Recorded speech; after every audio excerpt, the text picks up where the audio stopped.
Мен сиздер менен коррупция багытында да ачык айкын ой бөлүшөлү деп жолугушуп отурамын. Ушуга чейин оркоюп көрүнгөн коррупциялык элементтерди да көрмөксөн болуп, элден жаап жашырып жүрүп, ушул абалга келдик. Укук коргоо органдары карапайым калк айтып, көздөрүнө сайып көрсөтүп турган фактыларды да жаап жашырып, иштерди жымсалдатып бүткөрүп жүрүшкөн. Мындай фактылар бүгүн да уланып келатат. Ооруну жашырсаң өлүмгө ашкере кылат деген улуу кеп эсибизден чыгып кеткендей. Бардык жетекчилер элдин башын айлантып, эптеп убакыт өткөрсөк баары унутулат деп жүрүп, 30 жылдан бери телчигип, өнүгүү жолуна түшө албай келе жатабыз. Эл баарыңардын ишиңерди көрүп турат. Жетекчинин баскан турганы элдин элегинде. Кайсы жетекчи кантип байып жатат, балдары эмне жеп, эмне кийип калды.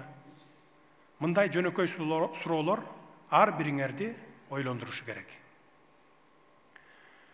Коррупция ар бир тармакты чырмап алган.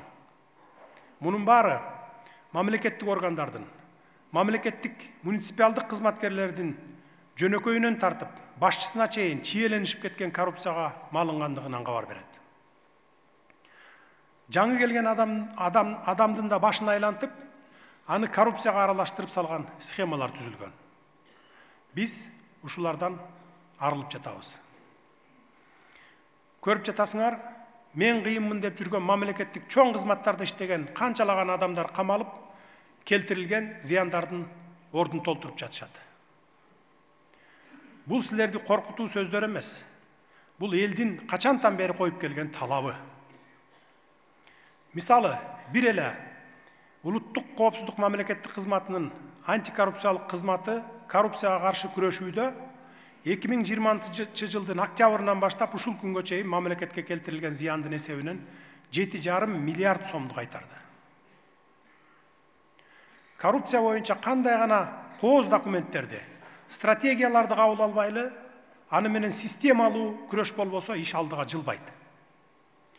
Коррупцияга каршы күрөшүү үчүн кызматкерлердин жүрүм-турум стандартын түзүү зарыл. Мисалы, дүйнөнүн бир катар өлкөлөрүндө коррупцияга аз да болсо малынган мамлекеттик кызматкердин кызматтык карьерасы бүтөт. Экинчи, мамлекеттик структураларга кызматка алынбайт. Биз да ушундай күчтүү стандартты кабыл алабыз. Бардык мамлекеттик органдарга санарип программаларды киргизип, элди тейлөө жагын жеңилдетишибиз керек. Мурдагы күнүңөрдү, буга чейинки иш тартибиңерди унуткула. Ар бир мүнөт, ар бир күнүбүз текке кетпесин. Чечкиндүү кадамдарга баралы.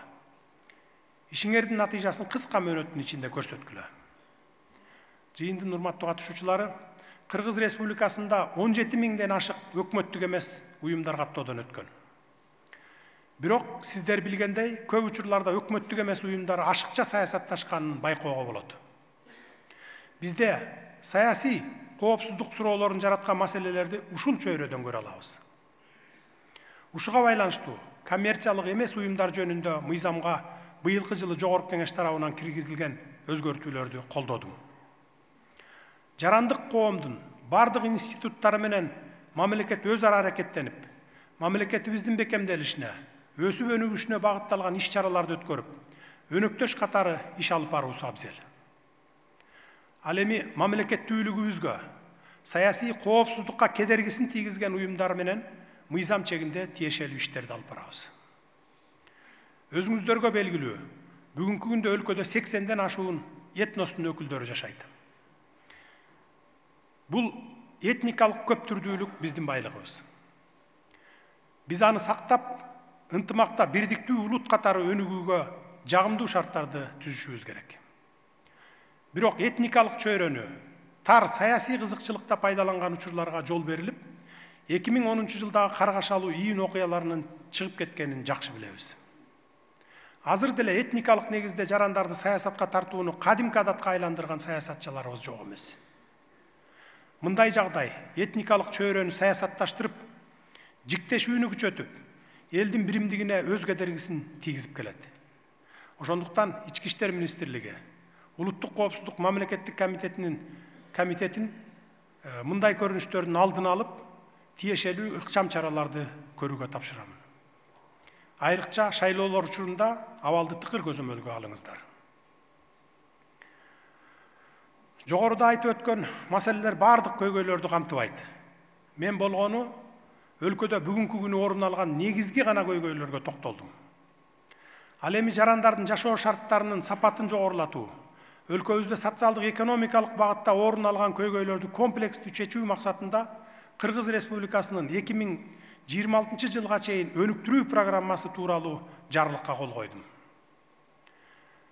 Өлкөнү социалдык экономикалык жактан өнүктүрүү үчүн атайын чөйрөнү түзүү, жарандардын жашоо сапатын жогорулатуу, кризиске каршы чараларды көрүү, өнүгүүнүн узак мөөнөттүү максаттарына жетишүү үчүн негизги шарттарды түзүү аталган программанын максаттары болуп саналат.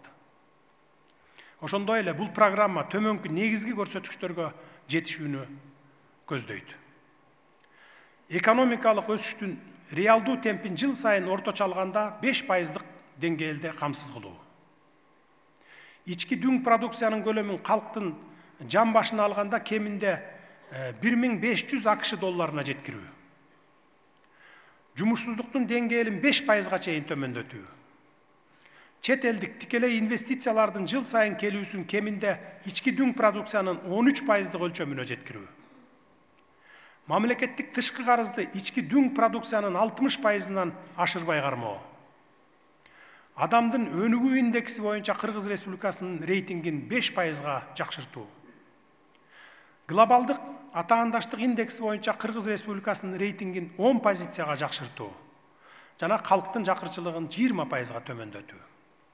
Мына ушуга байланыштуу жогоруда айтылган программаны натыйжалуу ишке ашыруу максатында Министрлер кабинети бардык мамлекеттик органдардын, жергиликтүү өз алдынча башкаруу органдарынын катышуусу менен атайын иш пландарды иштеп чыгып, аткарууга алышын талап кыламын. Бул программаны иш жүзүнө ашыруу үчүн биринчи кезекте өлкөбүздө стабилдүүлүк болушу керек. Ошондуктан бардыгыңардан суранып кетемин, алдыдагы шайлоону ачык айкын, таза өткөрүүгө салымыңыздарды кошуңуздар. Ар кандай популисттик ураандарга, элибизди бөлүп жаргандарга биргелешип жол бербейли. Буга чейин канчалаган толкундоолорду, революцияларды баштан кечирдик. Туура жыйынтык чыгарып, бир багытта иш алып баралы. Урматтуу жетекчилер, элибиздин, мекенибиздин жыргалчылыгы үчүн алгылыктуу, пайдалуу иштерди жасап, өз ысымыбызды тарыхта калтырууга абдан жакшы ыңгайлуу шарт түзүлүп отурат. Ушул мүмкүнчүлүктү баарыбыз пайдаланып калалы. Көңүл бурганыңыздарга терең ыраазычылык билдирем.